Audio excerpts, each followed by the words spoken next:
Ya, assalamualaikum warahmatullahi wabarakatuh. Kembali lagi di channel Kebelajar. Nah, di video kali ini kita juga akan langsung bahas soal. Nah, untuk soal yang pertama di sini ada soal figural. Teman-teman bisa lihat soalnya. Pola berikutnya dari gambar di bawah ini adalah untuk yang pertama. Ini kelihatannya teman-teman ya, soal yang pertamanya di sini ada bintang, kemudian ada bulatan, ada satu bulatan di sebelah kirinya. Kemudian gambar keduanya adalah bintang, kemudian ada dua bulatannya, dan yang ketiga adalah ada bintang dan bulatannya itu ada tiga. Nah, kita lihat gambar berikutnya dari pola gambar ini gimana nih teman-teman. Nah, kalau dari sekilas kita melihat di sini bulatan pertamanya ada di sebelah kiri ya teman-teman ya. Kemudian di gambar kedua bulatannya ini ditambah menjadi 2, di mana tambahannya itu kalau kita perhatikan tambahannya itu seperti ini teman-teman. Seperti ada lompatan 2 kali gitu ya, sekali kemudian 2 kali. Jadi lompatannya itu ada 2. Kemudian untuk yang gambar ketiga di sini kalau tadi ada bulatannya 1, kemudian kedua ada 2, ketiga ada 3. Dan bulatan di sini juga lompatannya itu sama teman-teman. Lompatannya sekali, 2 kali dari bulatan yang sebelumnya. Nah, sekarang kita lihat pertama di sini, kemudian ada lompatan ada 2 lompatannya, dan yang di ketiga ada lompatan 2 lagi gitu ya, lompatannya 1, 2. Nah, otomatis untuk jawaban selanjutnya adalah untuk jawaban untuk pola gambar berikutnya adalah lompatan 2 dari si bulatan ini. Jadi kita lihat lompatan pertama, kemudian lompatan kedua. Oke, jadi otomatis jawabannya itu adalah bulatan yang ada di sini, bulatan hitam yang ada di sini. Sekarang kita lihat ke opsi jawabannya. A salah karena ada 5, B juga salah ada 2, E salah, C dan D bisa jadi benar. Nah, tadi kita udah mencoba menambahkan bulatan-bulatannya ya, dan kita udah dapet jawabannya adalah yang C. Jelas ya teman-teman ya, bukan yang D tapi yang C. Oke, next. Berkendara melawan arah dan tidak dilengkapi dengan surat kendaraan merupakan pelanggaran terhadap sila Pancasila, khususnya sila keberapa nih teman-teman? Nah, kira-kira sila keberapa nih teman-teman? Apakah A sila pertama, kemudian B sila kedua, C sila ketiga, D sila keempat, dan E sila kelima? Nah, di sini kita bisa lihat di sini yang berkendaranya melawan arah dan tidak dilengkapi dengan surat-surat kendaraan. Ini merupakan pelanggaran di mana dia tidak melakukan hak dan kewajibannya sebagai si pengendara kendaraan gitu ya. Jadi ini jelas dia melakukan pelanggaran terhadap sila yang 5. Oke, next, soal selanjutnya. Sebuah mall memberi diskon besar-besaran 20% ditambah dengan 30%, kemudian ditambah lagi dengan 20%. Rani membeli sepatu dengan harga awal 120.000. Berapakah harga sepatu yang dibeli Rani setelah mendapat potongan diskon? Untuk A 62.500, kemudian B 55.000, C 40.320. Oke, kita jawab ya teman-teman ya. Jadi untuk diskon ini bukan berarti ketika kita melihat diskonnya 20% ditambah 30% ditambah 20%, bukan berarti diskon yang didapatkan Rani adalah 70%. Akan tetapi ini diskonnya ini kita cari per satu-satu gitu ya diskonnya. Jadi kalau pertamanya ada diskon 20%. Nah, 20 untuk mencapai 100 berarti ada 80% ya. Berarti 80% yang bisa dibeli oleh si Rani adalah 80% kita kali dengan harga awal. Harga awalnya adalah 120. Oke, ini nulisnya agak lama dikit, nggak apa-apa ya teman-teman, sambil ya kita ngobrol-ngobrol gitu. Oke, 02 ini bisa kita coret dengan 20 ini. Kemudian kita langsung kali 8 kali 12 berapa, terus kita tambah dengan 00 ya. 8 kali 12 96. Kemudian nolnya ada 30. Tinggal kita tuliskan saja di sini 030, jadi 96.000. Nah, jika Rani mendapatkan diskon 20%, maka Rani bisa membeli dengan harga 96.000. Kemudian Rani mendapatkan lagi nih persen diskonnya, yaitu 30%. Nah, jika Rani mendapatkan lagi 30%, maka ini bukan 30%, tadi 30%, cara kita carinya gimana teman-teman?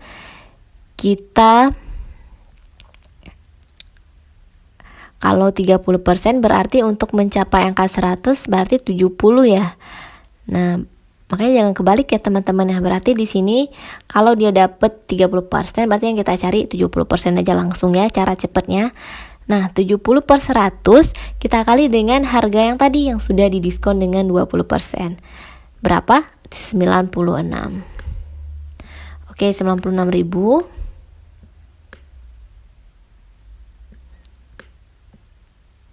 Oke, 96.000. Nah, sekarang seperti tadi lagi, 20 ini bisa kita coret, 100 dengan 20 ini kita coret, kemudian 70 kita kali dengan 960, hasilnya 7.000 berapa? 200 ya. Oke, next dia dapat lagi nih diskon 20%. Berarti berapa tadi? 20% untuk 100 berarti 80 ya. 80% kita kali dengan harga yang barusan. Harga yang ketika dia dapat 30% selanjutnya, berarti harga ini ya, 200.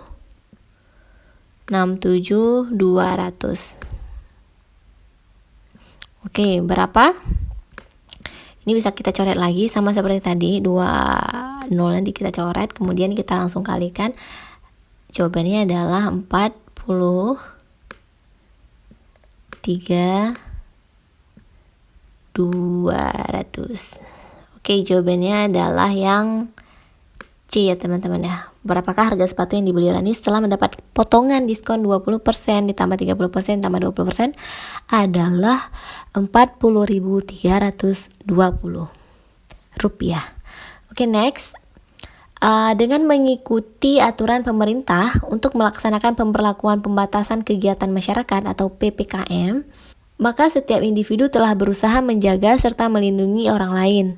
Hal itu selaras dengan pengamalan Pancasila, khususnya sila ke berapa nih teman-teman? Ini setiap individu berusaha untuk menjaga individu yang lain ya. Kalau teman-teman pernah menonton video yang saya upload beberapa minggu yang lalu tentang perbedaan sila kedua dan sila kelima, sebenarnya di sini kentara sekali adalah ini berhubungan dengan kemanusiaan ya, antara bagaimana setiap individu melakukan sesuatu dan berhubungan dengan individu yang lain. Jadi di sini sangat erat kaitannya dengan nilai kemanusiaan yang dilaksanakan ataupun ditunjukkan oleh si individu yang telah berusaha menjaga dan melindungi orang lain. Makanya jawabannya adalah sila kedua, sila kemanusiaan yang adil dan beradab. Oke, next, soal selanjutnya. P, Q, dan R bisa menyelesaikan sebuah pekerjaan selama 10, 15, dan 12 hari. Pekerjaan akan selesai selama berapa hari, bla bla bla hari jika mereka bekerja bersama. Nah, ini tentang bekerja bersama ya teman-teman ya. Oke ya, sekarang kita lihat. Si P bisa bekerja ataupun menyelesaikan pekerjaannya selama 10 hari ya. 10 hari. Kemudian si Q berapa hari? Ada 15 hari. Q-nya 15 hari. Dan R bisa menyelesaikan pekerjaannya dalam 12 hari. Nah, dari sini kita temukan dulu KPK-nya berapa. Kita cari dulu KPK-nya berapa, kira-kira berapa teman-teman. Kalau 10 nggak bisa, 30 nggak bisa juga ya. 30 bisa bagi 10, bisa bagi 15, tapi nggak bisa bagi 12. Berarti 60, kita ambil 60. 60 bisa bagi 10, bisa bagi 15, bisa bagi 12 ya. Berarti kita langsung coba bagi aja ya. Berarti si P bisa menyelesaikan pekerjaannya. Sebentar, saya tulis dulu ininya, kode pekerjanya. Oke. Nah, cara kita melihat si P bisa menyelesaikan pekerjaannya berapa bagian per hari gitu ya. Jadi anggap saja 60 ini adalah bagian pekerjaannya. Katakanlah kalau misalnya mereka bekerja untuk menyelesaikan tas ataupun menyelesaikan baju. Katakanlah mereka ini adalah penjahit dan bisa mereka menyelesaikan baju sebanyak 60 baju yang harus diselesaikan. Dan untuk mencari berapa baju yang selesai per harinya, kita langsung bagikan saja. Kalau untuk si P, 60 bagi 10 sama dengan 6. Berarti P menyelesaikan 6 baju per hari. Kemudian ini hari ya. Kemudian Q menyelesaikan 60 bagi 15 adalah 4 per hari. Kemudian R menyelesaikan 5 baju per hari. Oke, jelas ya, ini per hari. HR ya. Saya tulis saja HR per hari. Oke, sekarang kita lihat total hari yang mereka butuhkan untuk menyelesaikan 60 baju adalah 6 tambah 5 6 tambah 4 tambah 5 sama dengan 15 hari. 15 per hari masuknya. Jadi mereka bisa menyelesaikan, PQR ini bisa menyelesaikan 15 baju per hari. Dan sekarang kita mencari berapa hari gitu ya, berapa hari mereka selesai mengerjakan 60 ini jika mereka bekerja bersama. Nah, tadi kita sudah menemukan 15 di sini. Oke, kita sudah menemukan 15. Sekarang kita lihat berapa hari gitu ya. Oke, kita misalkan saja 15 dikali dengan N sama dengan 60.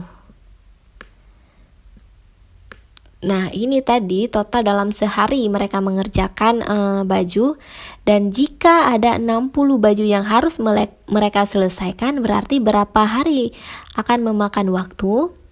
Nah, ini tinggal kita bagi saja. 60 bagi 15.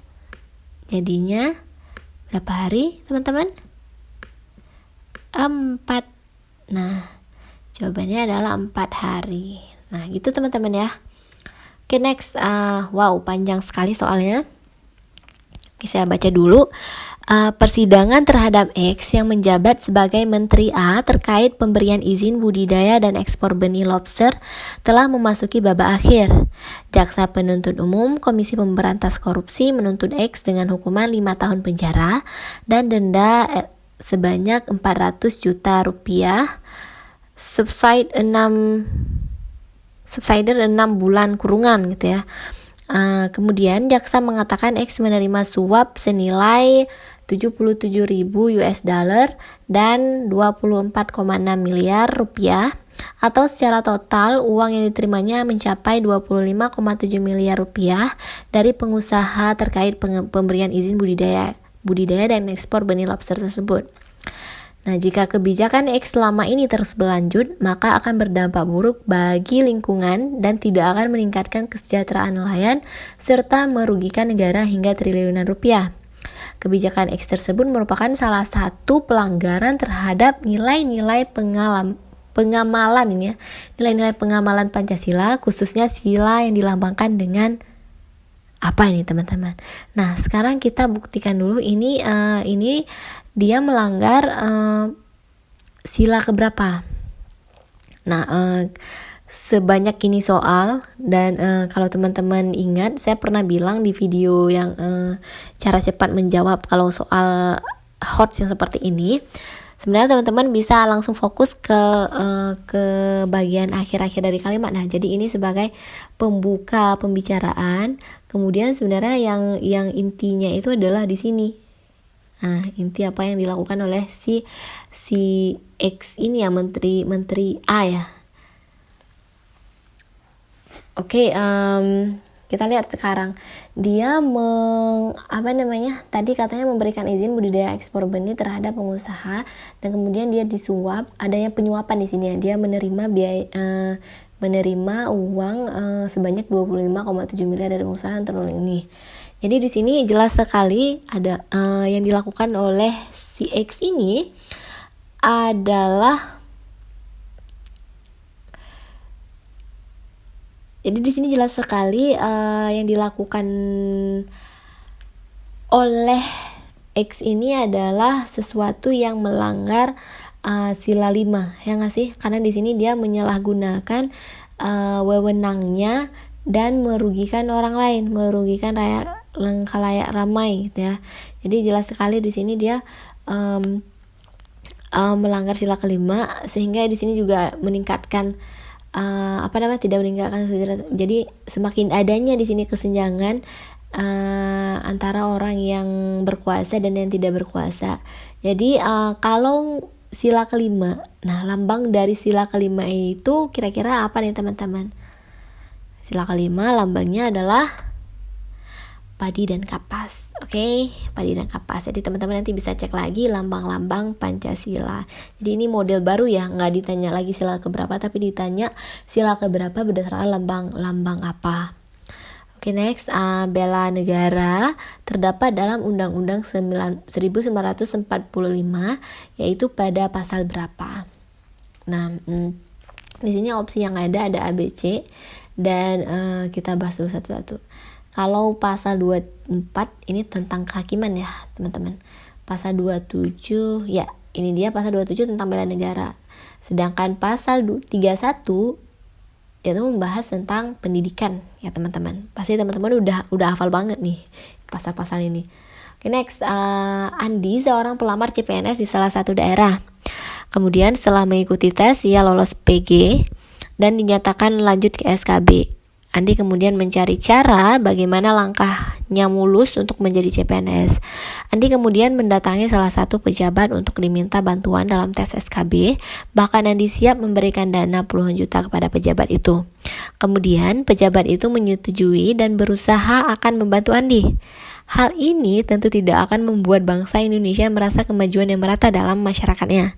Apa yang dilakukan pejabat itu bertentangan dengan Pancasila. Nah, kira-kira sila keberapa? Di sini jelas dia penyalahgunaan wewenang lagi ya sebagai pejabat. Kemudian dia menghalalkan KKN di sini ya. Dan di sini jelas sekali kalau yang menyebabkan kesenjangan sosial, rakyat semakin miskin, ataupun maksudnya karena tadi dia pejabat, kemudian dia dengan kewenangannya dia gampang-gampang saja gitu menginikan CPNS yang membayar dia ataupun yang menyuap dia. Makanya di sini jelas sekali pelanggaran sila kelima. Oke, next, Andi menjual satu unit laptop seharga 5 juta. Akan tetapi dia memberi diskon 20% kepada pembeli. Dari penjualan tersebut, ia mendapatkan untung 20%. Nah, berapa harga awal Andi membeli laptop? Nah, sekarang kita lihat harga yang dijual ke pembeli 5 juta tanpa diskon. Kalau pakai diskon, seperti tadi lagi teman-teman, kalau diskonnya 20%, berarti kita carinya pakai 80% ya. Itu diingat teman-teman ya. Kalau diskonnya 20%, kita carinya dengan yang 80%. Kalau diskonnya 30%, kita carinya dengan 70%. Nah, sekarang di sini 80% kita kali dengan 5 juta. 5 juta harga yang ditawarkan. Kemudian ini kita coba kali dengan harga yang sudah didiskon. Oke, 20 coret. Nah, kemudian kita lihat 8 kali 5 40 ya. 40. Dan selanjutnya kita tinggal pindahin 0-0-nya di belakang. Oke, 0-nya ada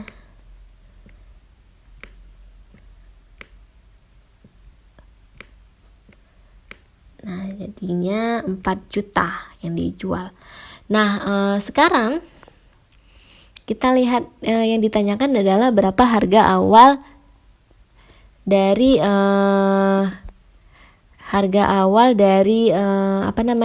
dari laptop yang dibeli oleh si Andi sebelum dia jual.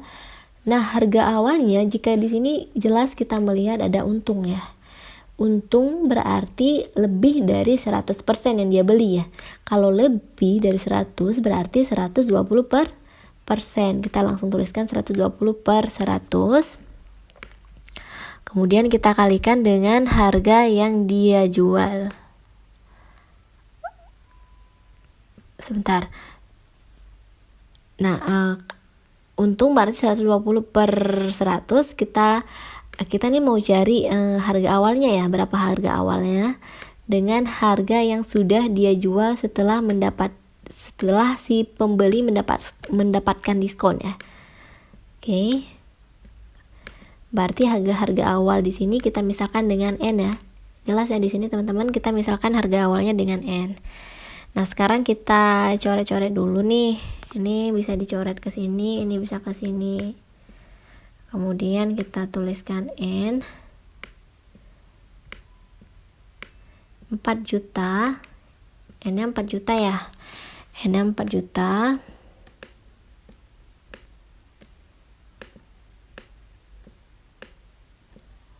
Oke, 12/10 ini langsung kita kecilkan jadi 0,8 ya. Langsung kita kecilkan aja ya teman-teman ya. Berarti kalau dibawa ke sini tinggal kita kalikan 0,8. Teman-teman nanti bisa cari kenapa ini bisa jadi 0,8. Kemudian kalau dikali 4 kali 8 32, kemudian ada 0 yang hilang 1. Lalu kita ambil 0-nya 5. Sama dengan 3.200.000 rupiah. Jadi harga awal Andi membeli laptop adalah 3.200.000 rupiah. Dan dia untung 20%. Jadi untungnya itu ada sebanyak 800.000 ya. Oke, next. Anton dan Nurul tengah melaksanakan pesta pernikahan yang mengundang banyak orang. Timbulnya kerumunan dari acara tersebut sangat tidak sesuai dengan kondisi Indonesia saat ini, yaitu pandemi COVID-19. Selain itu, pemerintah sedang memberlakukan aturan mengenai pemberlakuan pembatasan kegiatan masyarakat atau PPKM sebagai hasil musyawarah. Awal mula mereka sudah diperingatkan oleh Ketua RT agar mereka membatalkan acara. Namun Anton dan Nurul tetap bersikeras mengadakan pesta pernikahan besar-besaran. Sikap mereka melanggar sila ke. Nah, di sini seperti yang saya bilang tadi, soalnya bacaannya panjang, tetapi inti dari sini adalah pembatasan ataupun PPKM ini sebagai hasil musyawarah. Dan padahal mereka sudah diperingatkan oleh Ketua RT, tetapi mereka tidak mengindahkan apa yang diperingatkan oleh Ketua RT yang merupakan hasil musyawarah ataupun kesepakatan bersama. Jadi jelas sekali di sini mereka melanggar sila keempat. Oke teman-teman, mungkin itu saja bahas soal kali ini. See you on my next video. Bye-bye.